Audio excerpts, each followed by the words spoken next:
Good morning दोस्तों, the Galaxy institute के इस ऑनलाइन प्लेटफॉर्म में एक बार पुनः आपका स्वागत है। मैं हूं प्रदीप कुमार मौर्य। उम्मीद करता हूं कि आप लोग इस कोविड-19 की वैश्विक महामारी में अपने परिवार के साथ सकुशल होंगे और आपकी तैयारियों को आगे बढ़ाने के लिए द गैलेक्सी इंस्टीट्यूट ने ऑनलाइन क्लास संचालन करने का निर्णय लिया, जो ही एक तरीके से देखा जाए तो आपकी तैयारी में मील का पत्थर साबित हो रहा है। लगातार आप लोगों का स्नेह हमें और हमारी पूरी टीम को मिल रहा है। इसके लिए एक बार पुनः सभी प्यारे विद्यार्थियों को दिल से धन्यवाद, उनका स्वागत है, अभिनंदन है। जैसा कि इसके पहले के वीडियो में हम लोगों ने देखा था, जीवन कौशल से शिक्षण कौशल से संबंधित प्राचीन भारतीय समाज एवं शिक्षा में हमने 2 वीडियो पर चर्चा की और आज हम लोग पुनः बात करते हैं उसी क्रम में अगले बिंदु की तरफ, जिसका नाम है उपनयन संस्कार। हालांकि कल मैंने उपनयन संस्कार के संदर्भ में कुछ प्रमुख बातें बतलाई थी और उन्हीं बातों को पुनः दोहराते हुए आप सभी विद्यार्थियों को एक बार पुनः आपके मस्तिष्क में उन सारी जानकारियों को पुनः डालने का कार्य करते हुए आज की क्लास प्रारंभ की जाती है। इस पूरे वीडियो को आप लास्ट तक जरूर देखें, क्योंकि यह वीडियो आपके लिए, या लेक्चर आपके लिए और आपकी आने वाली प्रतियोगी परीक्षाओं के लिए अत्यंत महत्वपूर्ण होने वाली है। तो इसी के साथ हम लोग शुरू करते हैं उपनयन संस्कार। देखिए दोस्तों, जो उपनयन संस्कार है इसका पूछा जाता है एक बेसिक क्वेश्चन, शाब्दिक अर्थ क्या है। शाब्दिक अर्थ क्या है, प्रश्न पूछा गया है कि उपनयन संस्कार का शाब्दिक अर्थ क्या है। तो उपनयन संस्कार का जो शाब्दिक अर्थ है इसे कहा जाता है समीप ले जाना। समीप ले जाना, समीप ले जाना। तो किसके समीप ले जाना और किसे ले जाना, तो याद रखिएगा समीप की बात के अर्थों में देखा जाए तो गुरु के समीप ले जाना। किसे ले जाना, तो याद रखिएगा विद्यार्थी को। किसे? विद्यार्थी को, क्योंकि गुरुकुल में विद्यार्थी शिक्षा ग्रहण करता था तो उस समय का विद्यार्थी क्या करते थे, गुरुकुल में जाके शिक्षा ग्रहण करते थे और कहा जाता था उपनयन संस्कार का जो शाब्दिक अर्थ है उसे कहा गया समीप ले जाना या पास ले जाना।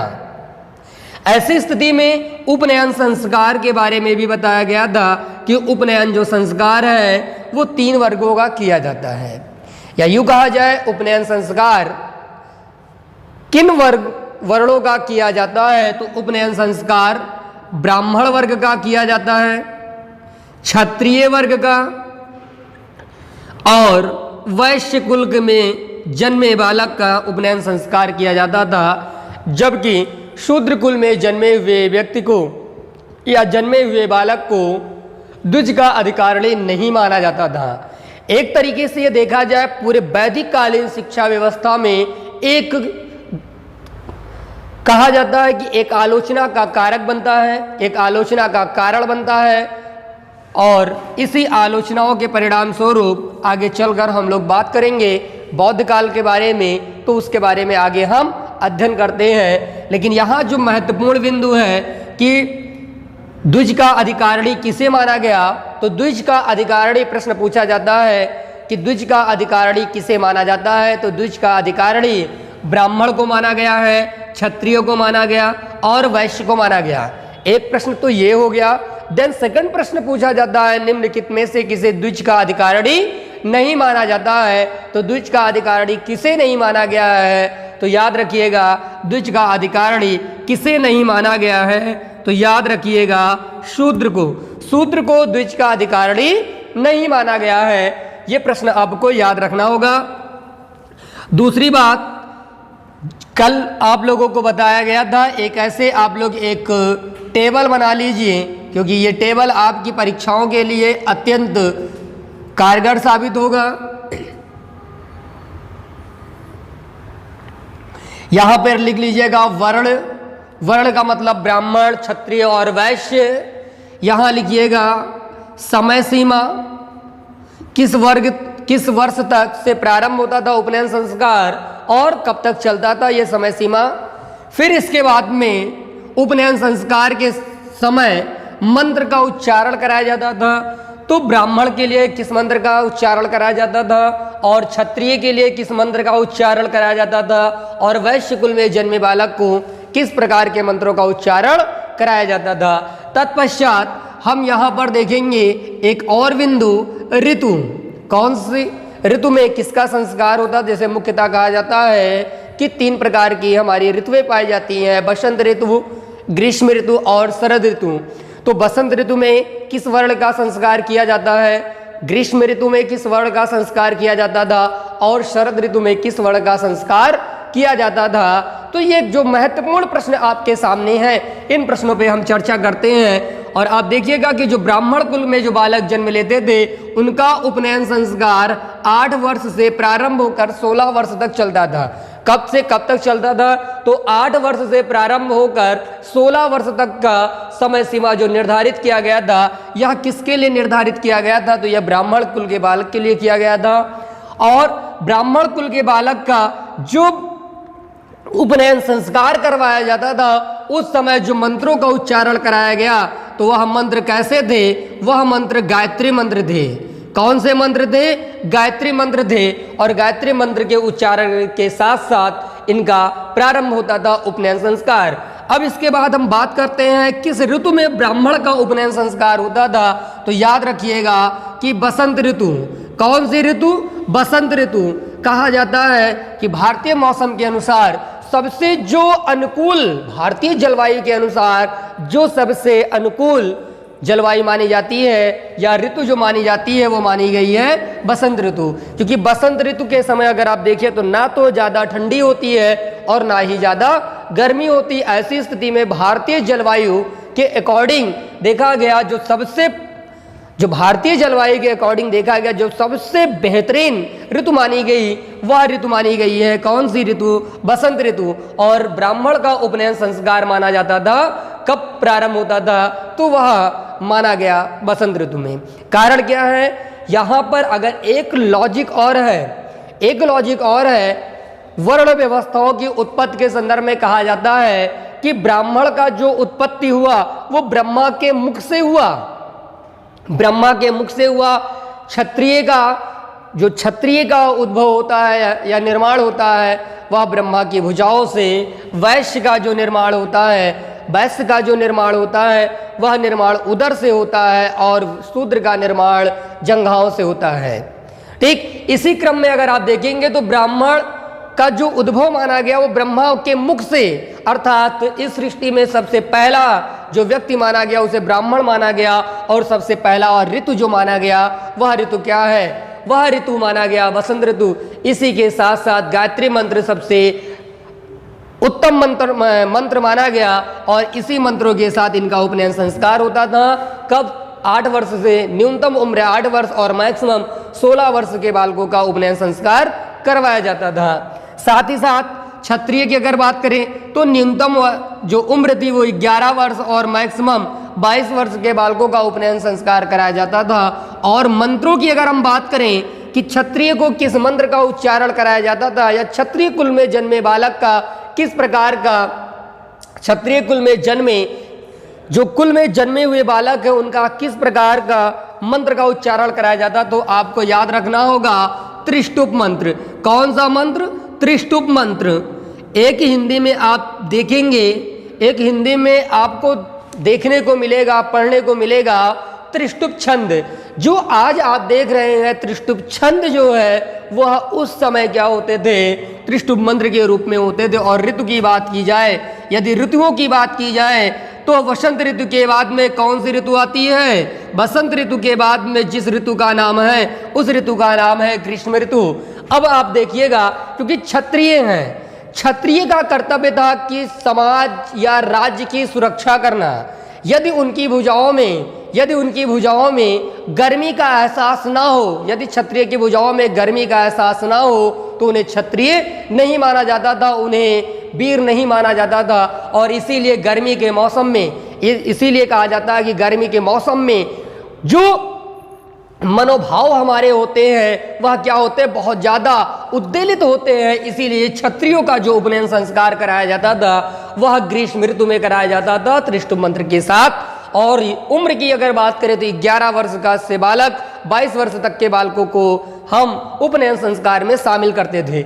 इसके बाद में अंतिम हम द्विज के अधिकारिणी की बात करते हैं, जिसका नाम क्या है वैश्य। और कहा जाता है कि वैश्य का जो उद्भव माना गया वह किससे माना गया, उदर क्षेत्र से। किस क्षेत्र से, ब्रह्मा के उदर क्षेत्र से माना गया। इसीलिए इनका जो उम्र माना गया उपनयन संस्कार के लिए न्यूनतम वर्ष 12 वर्ष और अधिकतम वर्ष 24 वर्ष के बालकों का उपनयन संस्कार कराया जाता था। मंत्रों की अगर हम बात करें तो एक मंत्र चलता था उस समय, जगती मंत्र। कौन सा मंत्र चलता था, तो जगती मंत्र चलता था। और अगर हम ऋतु की बात करें तो बसंत ऋतु के बाद में ग्रीष्म ऋतु, और ग्रीष्म ऋतु के बाद में अगर देखा जाए तो एक ऋतु आती है जिसका नाम क्या है, शरद ऋतु।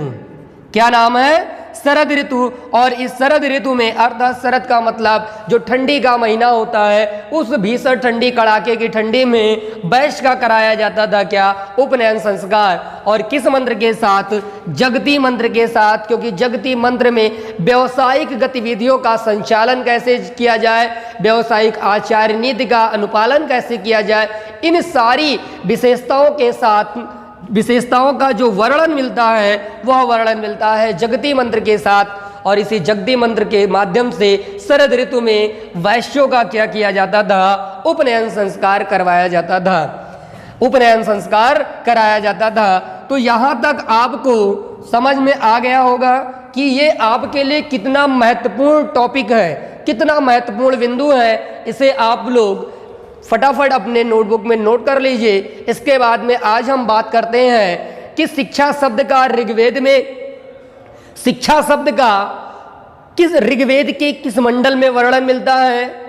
प्रमुख बातें, प्रमुख हम कुछ आश्रमों की बातें करते हैं, प्रमुख कुछ शिष्यों की बातें करते हैं और कुछ प्रमुख अध्यापकों की बातें करते हैं। तो आइए इसी के साथ हम लोग शुरू करते हैं। तब तक आप लोग इसे फटाफट इसका स्क्रीनशॉट ले लीजिए, अपने नोटबुक में नोट कर लीजिए। इसका सीक्वेंस आप लोगों को मिलेगा और लगातार आप लोगों के साथ हम लोग जुड़े रह रहे हैं। आप लोग भी हम लोगों के साथ अधिक से अधिक संख्या में जुड़े, जिससे आप अपनी तैयारी को निर्बाध रूप में बिना किसी रुकावट के घर बैठे अपनी तैयारी निरंतर रूप से संचालित कर सकें।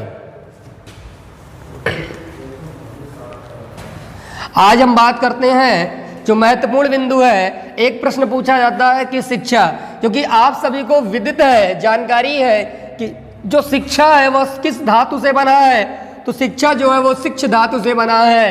प्रश्न हमारा ये नहीं है, जो हमसे विद्यार्थी परिचित हैं वो विद्यार्थी अच्छे से भलीभांति से जानते हैं कि शिक्षा शब्द का जो उद्भव है, जो शिक्षा शब्द के उद्भव के बारे में कहा जाता है कि शिक्षा शिक्ष धातु से बना है। तो हमने पहले भी बताया कि मेरा प्रश्न ये नहीं है, प्रश्न मेरा ये है कि शिक्षा शब्द का वर्णन ऋग्वेद के किस मंडल में मिलता है। शिक्षा शब्द का वर्णन ऋग्वेद के किस मंडल में मिलता है, इसका उत्तर आप लोग कमेंट बॉक्स में दें और हम बताते हैं कि शिक्षा शब्द का वर्णन ऋग्वेद के किस मंडल में। क्योंकि कहा जाता है कि जो सबसे प्राचीन वेद माना जाता है वह वेद क्या है, ऋग्वेद। और आपको पता है इस पूरे ऋग्वेद में कितने मंडल हैं। पूरे ऋग्वेद में अगर कहा जाए इस पूरे ऋग्वेद में तो 10 मंडल हैं। कितने मंडल हैं, 10 मंडल है। इसी 10 मंडल में से एक मंडल है जिसका नाम है 7वां मंडल। क्या है, 7वां मंडल। टोटल अगर आपसे पूछ लिया जाए कि ऋग्वेद में कितने मंडल हैं, तो ऋग्वेद में जो कुल मंडल हैं, कुल मंडलों की संख्या 10 है। और 10 मंडल है उसी में से एक मंडल का नाम है 7वां मंडल। और इसी 7वां मंडल में शिक्षा शब्द का वर्णन मिलता है। किस शब्द का वर्णन मिलता है दोस्तों? शिक्षा शब्द का वर्णन मिलता है। एक और प्रश्न आपसे पूछा जाता है कि शिक्षा किस धातु से मिलकर बना है? तो शिक्षा शिक्ष धातु से मिलकर बना है। अब आपको कोई भी समस्या नहीं होनी चाहिए यदि आपसे प्रश्न पूछा जाता है कि भारत का सबसे प्राचीनतम वेद, या पूछ लिया जाए कि प्राचीन वेद या प्राचीनतम वेद, तो प्राचीनतम वेद जो हमारा है, प्राचीनतम वेद, जिस वेद को हमें गौरव प्राप्त है या जिस वेद को प्राचीन होने का गौरव प्राप्त है, उस वेद का नाम है ऋग्वेद। और ऋग्वेद में कितने मंडल है? तो ऋग्वेद में 10 मंडल है। और जो 10 मंडल में से एक मंडल का नाम है 7वां मंडल। क्या नाम है? 7वां मंडल। और इसी 7वें मंडल में शिक्षा शब्द का वर्णन मिलता है। प्रश्न पूछा गया है छत्तीसगढ़ के टेट में, छत्तीसगढ़ के टेट में पूछा गया है कि छत्तीसगढ़ के टेट में पूछा गया है कि ऋग्वेद के किस मंडल में शिक्षा शब्द का वर्णन मिलता है? तो ऋग्वेद के 7वें मंडल में शिक्षा शब्द का वर्णन मिलता है। और यह शिक्षा किस धातु से मिलकर बना है? तो यह शिक्ष धातु से मिलकर बना हुआ है। दूसरी बात, इसी ऋग्वेद में शिक्षा को तीसरा नेत्र बताया गया है। इसी ऋग्वेद में क्या बताया गया है? सुभाषिम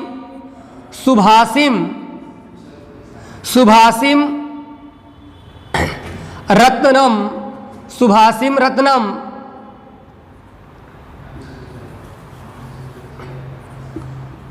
सुभाषिम रत्नम 2, सुभाषिम रत्नम 2 में, अर्थात जो सुभाषिम रत्नम 2 है, इसे कहा गया क्या? इसे माना गया है शिक्षा का तीसरा नेत्र। अब यदि आपसे पूछ लिया गया कि शिक्षा का तीसरा नेत्र किसे माना गया है, शिक्षा का तीसरा नेत्र किसे माना गया है, तो शिक्षा का तीसरा नेत्र सुभाषिम रत्नम 2 को माना गया है। जी, इसका वर्णन कहाँ मिलता है? तो इसका वर्णन ऋग्वेद में मिलता है। कहाँ मिलता है? तो ऋग्वेद में मिलता है। दूसरी बात, शिक्षा के संदर्भ में कहा जाता है कि शिक्षा ही एक ऐसा माध्यम है, शिक्षा ही एक ऐसा माध्यम है जो समाज में सामाजिक परिवर्तन लाता है। शिक्षा क्या है? सामाजिक परिवर्तन का एक मूल आधार है।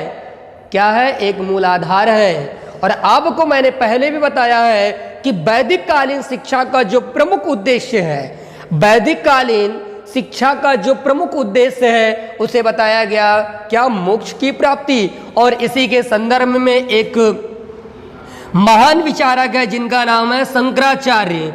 किनका? उनका क्या नाम है? शंकराचार्य।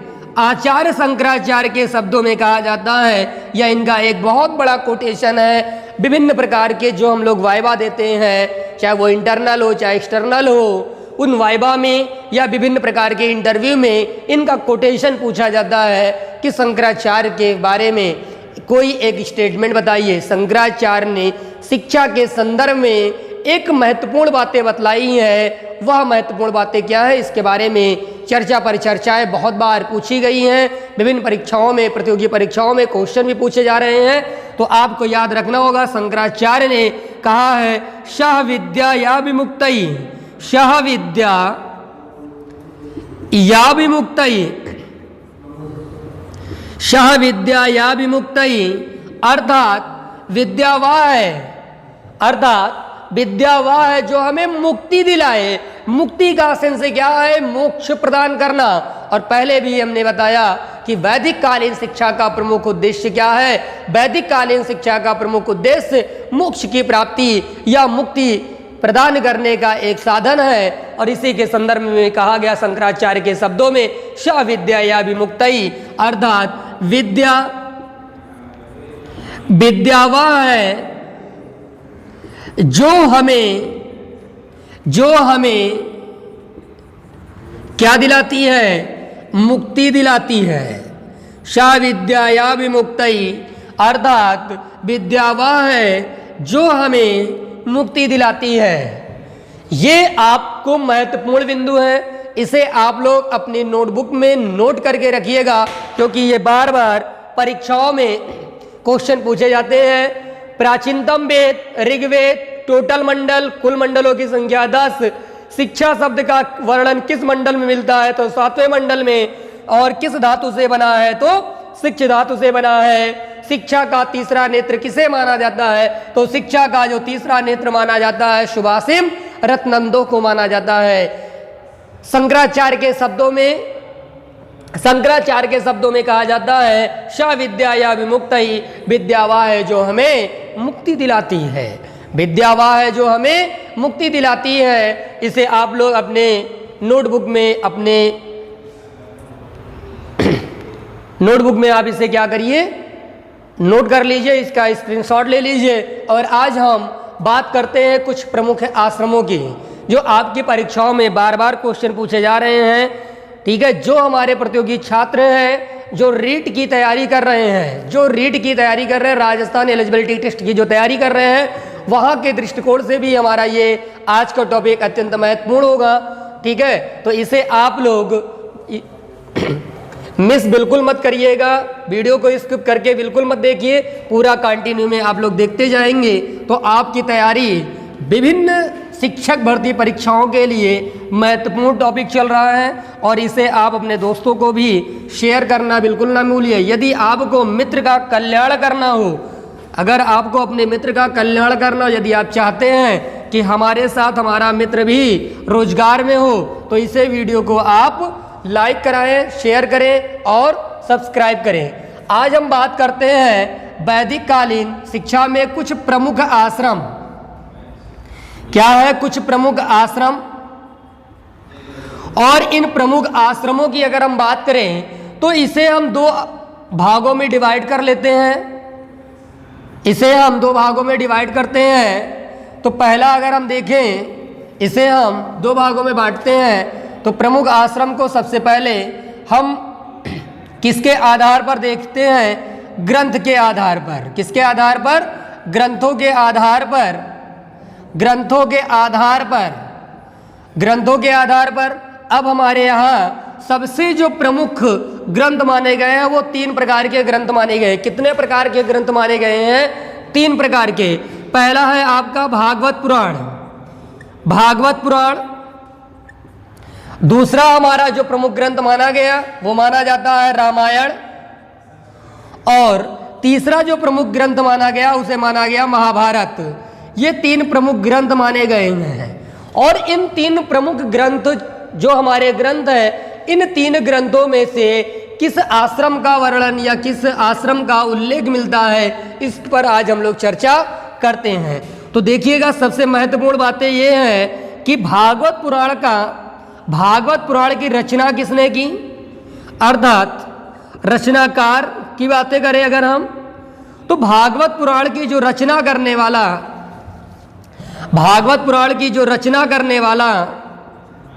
या रचनाकार करने वाला जो व्यक्ति था, भागवत पुराण की रचना करने वाला जो व्यक्ति था, जिसे कहा गया क्या? वासुदेव। और वासुदेव का ही एक और नाम है जिसे हम लोग जानते हैं श्री कृष्ण। वासुदेव का एक और नाम मिलता है जिसे हम लोग कहते हैं भगवान श्री कृष्ण। और आपको पता है श्री कृष्ण के परम मित्र थे, श्री कृष्ण के एक परम मित्र थे जिनका नाम था सुदामा।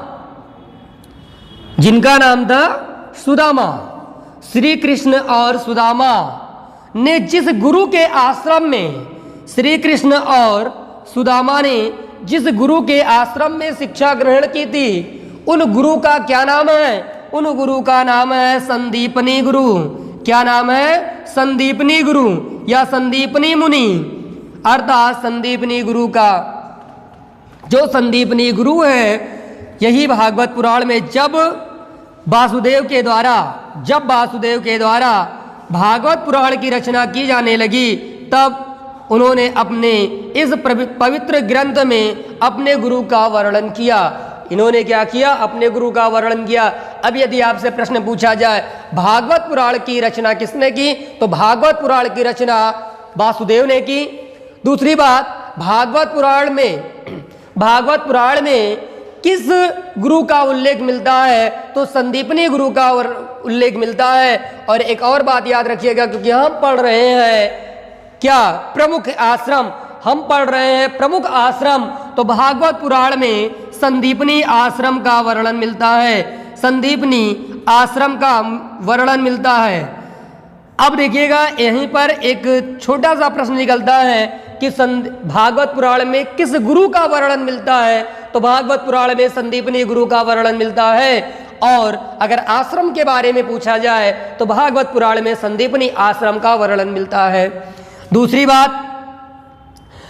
बात याद रखिएगा, रामायण की रचनाकार किसे माना गया? रामायण की रचना किसने की? तो कहा जाता त्रिकालदर्शी महर्षि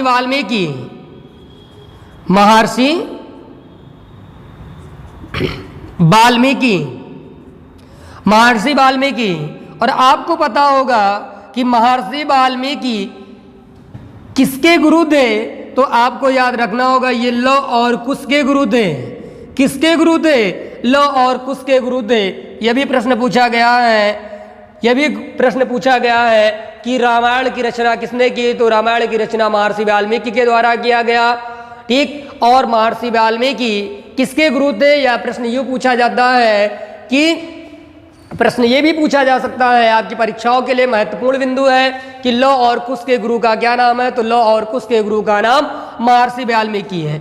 एक यहीं पर छोटा सा और प्रश्न है, महर्षि वाल्मीकि का जो पूर्व नाम है, क्योंकि आपको पता है कि महर्षि वाल्मीकि क्या का जो पुराना नाम था या जो प्राचीन नाम माना जाता है, इन्हें माना जाता है रत्नाकर।